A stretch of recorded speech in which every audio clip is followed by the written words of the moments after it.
नमस्कार। प्रोफेसर केबिच की क्लास में आपका स्वागत है। आज हम दिल्ली सल्तनत के एक महत्वपूर्ण सुल्तान इल्तुतमिश के बारे में पढ़ेंगे। दरअसल इल्तुतमिश को कुछ इतिहासकारों ने दिल्ली सल्तनत का वास्तविक संस्थापक भी बताया है। इल्तुतमिश का टाइम पीरियड 1210 ईस्वी से लेकर 1236 ईस्वी तक रहा था और इल्तुतमिश कुतुबुद्दीन ऐबक का दास था, यानी वो दास का दास था। कुतुबुद्दीन ऐबक मोहम्मद गोरी का दास था और कुतुबुद्दीन ऐबक का दास इल्तुतमिश था, यानी ये दास का दास था।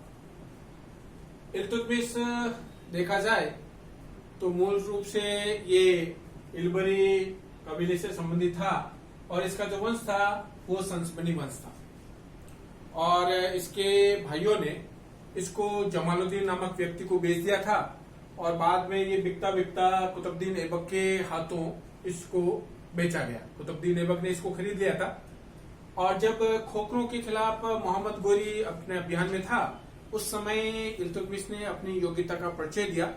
तब मोहम्मद गोरी ने कुतुबुद्दीन ऐबक को ये निर्देश दिया था कि इस व्यक्ति के साथ वो सहृदयता का व्यवहार करे और उसे दासता से मुक्त करे और ऐसा ही होता है। कुतुबुद्दीन ऐबक ने इल्तुतमिश की योग्यता को परख कर उसको दासता से मुक्त किया। न केवल उसको दासता से मुक्त किया बल्कि उसके साथ अपनी पुत्री का विवाह भी किया था और उसे एक महत्वपूर्ण इलाके बदायूं का सूबेदार नियुक्त किया था। 1210 ईस्वी में कुतुबुद्दीन ऐबक की मृत्यु के पश्चात लाहौर के जो सामंत थे उन्होंने कुतुबुद्दीन ऐबक के तथाकथित पुत्र आराम शाह को वहां की गद्दी पर बैठा दिया और इस समय दिल्ली के सामंतों ने इल्तुतमिश को, जो कि बदायूं का सूबेदार था, उसको दिल्ली आकर राजगद्दी ग्रहण करने का आग्रह किया। इल्तुतमिश दिल्ली पहुंचता है, अपना राज्याभिषेक करवाता है। उसी समय आराम शाह अपनी सेना लेकर दिल्ली पर अधिकार करने के लिए पहुंचता है और उन दोनों के मध्य 1210 ईस्वी में जूद नामक स्थान पर युद्ध होता है जिसमें इल्तुतमिश ने आराम शाह को हराकर उसको मौत के घाट उतार दिया और इस तरह से दिल्ली और लाहौर पर इल्तुतमिश का अधिकार हो गया था। परंतु अधिकार करने के पश्चात उसके सामने समस्याएं कम नहीं थी क्योंकि ताजुद्दीन यल्दौज, कुबाचा आदि उस पर अपना नियंत्रण करने का प्रयास कर रहे थे और इसी क्रम में गजनी के सुल्तान यल्दौज ने, ताजुद्दीन यल्दौज ने तो छत्र और अपनी पोशाक उसको भेज दी थी, यानी एक तरह से ये साबित करने के लिए कि वो उसका अधीनस्थ है। इल्तुतमिश ने प्रारंभिक अवस्था में उससे झगड़ा नहीं लेना चाहता था, इसलिए उसके ये सारे जो भी चीजें भेजी थी उसको उसने स्वीकार कर लिया। परंतु जो ही उसको मौका मिला, क्योंकि आप देखेंगे कि 1216 ईस्वी में जब ख्वारिज्म का सुल्तान जलालुद्दीन मंगबरनी चंगेज खान से परास्त होकर भारत की तरफ बढ़ा, तब उसने गजनी और आसपास के इलाके पर अधिकार कर लिया था। तब यल्दौज यहां से भागकर लाहौर की तरफ आता है। तब इल्तुतमिश ने यल्दौज पर आक्रमण किया और तराइन के युद्ध में 1216 ईस्वी में उसको परास्त करके उसको बंदी बना लिया और उससे बाद में बदायूं भेज दिया, जहां उसकी बाद में हत्या कर दी। यानी एक तरह से देखा जाए तो इस के यल्दौज पर अधिकार करने के पश्चात इल्तुतमिश एक तरह से अपने आप में स्वतंत्र हो गया था, क्योंकि इससे पहले वो अपने आप को एक बंधा हुआ मानता था, परंतु यल्दौज को समाप्त करके एक बहुत बड़ी समस्या से उसको निजात मिल गई थी। दूसरा महत्वपूर्ण उसका विरोधी था वो था नासिरुद्दीन कुबाचा, जो कि उच्च और मुल्तान का था और कुतुबुद्दीन ऐबक की मृत्यु पश्चात उसने पंजाब के कुछ इलाकों पर अधिकार कर लिया था, दिल्ली सल्तनत के कुछ इलाकों पर अधिकार कर लिया था। परंतु जलालुद्दीन मंगबरनी के इस चंगेज खान के आक्रमण के समय उसकी भी स्थिति काफी कमजोर हो गई थी और 1228 ईस्वी में इल्तुतमिश ने इसका फायदा उठाकर लाहौर से 2 सेनाएं मुल्तान और ओछेली भेजी और इन दोनों ही इलाकों पर उसने अधिकार कर लिया। तब नासिरुद्दीन कुबाचा अपने आप को बचाने के लिए भागकर भक्कर नामक, जो कि सिंध में पड़ता है, इस दुर्ग में शरण ली, परंतु इल्तुतमिश की सेना ने यहाँ भी उसका पीछा नहीं छोड़ा। तब उसने अपनी जान बचाने के लिए सिंधु नदी में कूद कर उसको पार करने का प्रयास किया, जिसमें डूबने के कारण उसकी मृत्यु हुई। यानी इल्तुतमिश का दूसरा विरोधी भी समाप्त हो चुका था। सिंध, उच्च, मुल्तान, ये सारा इलाके पर इल्तुतमिश ने अधिकार कर लिया। तीसरा उसके सामने समस्या जो सबसे बड़ी थी वो 1221 में आई थी, क्योंकि उस समय मध्य एशिया का एक महत्वपूर्ण आक्रमणकारी चंगेज खां ख्वारिज्म के शासक को परास्त करके ख्वारिज्म के राजकुमार जलालुद्दीन मंगबर्णी का पीछा करता करते ये भारत की तरफ बढ़ रहा था।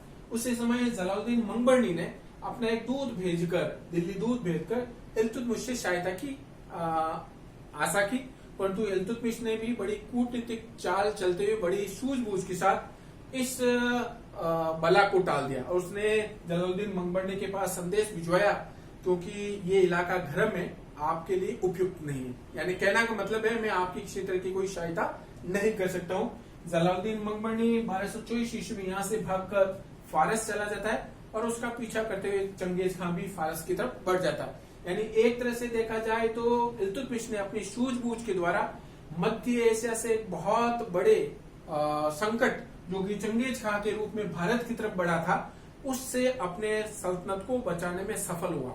यदि वो जलालुद्दीन मंगबर्णी को सहायता कर देता तो चंगेज खान का भी आक्रमण लाहौर और दिल्ली पर होता और उसके आक्रमण के सामने दिल्ली सल्तनत का सुल्तान इल्तुतमिश नहीं टिक पाता, क्योंकि चंगेज खान मध्य एशिया का उस समय इतना ताकतवर था कि उसने ख्वारिज्म जैसे बड़े साम्राज्य को भी ध्वस्त कर दिया था।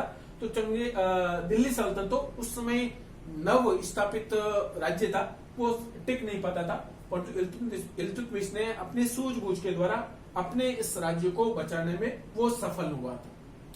इल्तुतमिश के समय में बंगाल में भी उस समय विद्रोह की स्थिति उत्पन्न हुई थी, क्योंकि 1225 ईस्वी में हिमांशुद्दीन इवाज ने लखनौती में अपने आप को स्वतंत्र शासक घोषित कर दिया था। तब उसको दबाने के लिए वो अपनी स्वयं सेना लेकर वहां पहुंचा। वहां जब पहुंचता है तो हिमांशुद्दीन इवाज की अधीनता वापस स्वीकार कर लेता, और जो ही वो वापस आता है, वापस अपने आप को स्वतंत्र घोषित कर देता है। तब 1228 ईस्वी में इल्तुतमिश ने अपने बड़े पुत्र नासरुद्दीन को बंगाल भेजा। उसने हिमांशुद्दीन इवाज को परास्त करके बंगाल पर अधिकार कर लिया, परंतु 1229 ईस्वी में नासरुद्दीन की मृत्यु होने के कारण वापस वहां विद्रोह होता है और बल्का खिलजी के नेतृत्व में वापस बंगाल में विद्रोह होता है। तब इल्तुतमिश अपनी सेना लेकर स्वयं पहुंचता है, बल्का खिलजी को परास्त करके उसको मृत्यु के घाट उतार देता है और आगे की विद्रोह न हो इसलिए उसने बंगाल और बिहार को दो अलग अलग प्रांतों में बांटकर उनको अलग अलग सूबेदारों के हवाले कर दिया, ताकि आगे से कोई विद्रोह न हो। इस इल्तुतमिश ने इसके अलावा 1226 ईस्वी में रणथंभोर, 1228 ईस्वी में जालोर, 1232 ईस्वी में चंदेलों के इलाके में ग्वालियर कालिंजर का जो इलाका है, इस इलाके पर अपना अधिकार कर लिया था। 1233-34 ईस्वी में उसने नागदा, मेवाड़ का जो इलाका है, गेलोद वंश के शासक यहाँ राज्य करते थे, नागदा पर आक्रमण किया, परंतु उसको पराजय का सामना करना पड़ा। और इसी समय उसने गुजरात के चालुक्य यानी सोलंकियों के खिलाफ भी उसने आक्रमण किया था, परंतु यहाँ भी उसे पराजय का सामना करना पड़ा। 1234-35 ईस्वी ने मालवा पर आक्रमण किया था, मालवा में भिलसा पर उसने अधिकार कर लिया। इसके अलावा उसने उज्जैन पर भी आक्रमण किया और यहाँ महाकाल मंदिर में भी उसने लूटपाट की थी। यानी ये महत्वपूर्ण आक्रमण उसने अपने समय में किए थे। इल्तुतमिश ने न केवल अपने सैन्य अभियानों के द्वारा अपने साम्राज्य को सुरक्षित किया, बल्कि उसने अपने कूटनीतिक नीति के द्वारा भी अपने आप को सुरक्षित करने का प्रयास किया था। क्योंकि जब उसने शासन प्राप्त किया था उस समय मोहम्मद गोरी और कुतुबुद्दीन ऐबक के जो समर्थक थे वो कतई नहीं चाहते थे कि वो सुल्तान बने, क्योंकि वो दास का दास था, इस नाते वो उनको पसंद नहीं करते थे। तब प्रशासन पर अपनी पकड़ मजबूत करने के लिए इल्तुतमिश ने अपने विश्वस्त 40 लोगों का एक समूह बनाया और उन समूह के लोगों को प्रशासन के महत्वपूर्ण पदों पर आसीन किया, ताकि प्रशासन पर अपनी पकड़ मजबूत कर सके।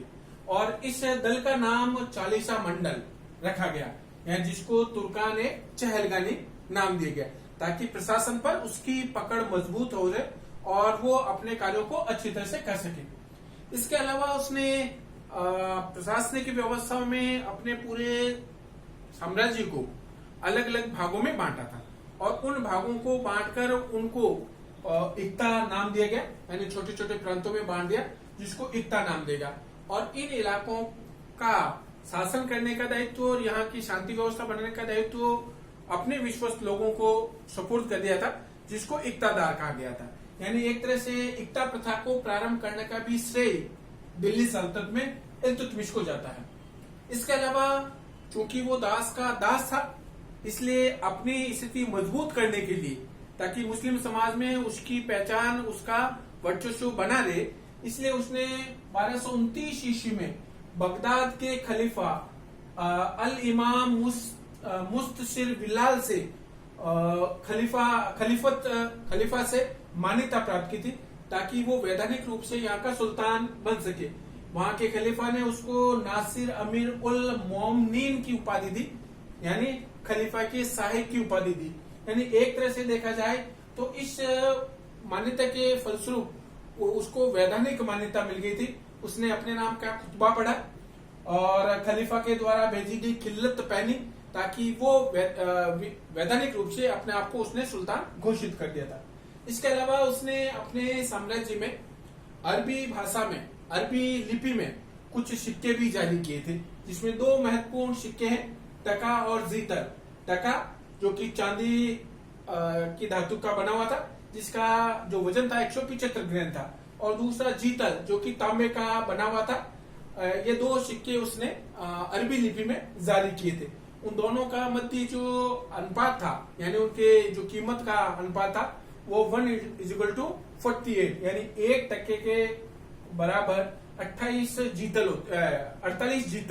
होते थे। यानी 48 जीतल के बराबर 1 टके का मूल्य होता था।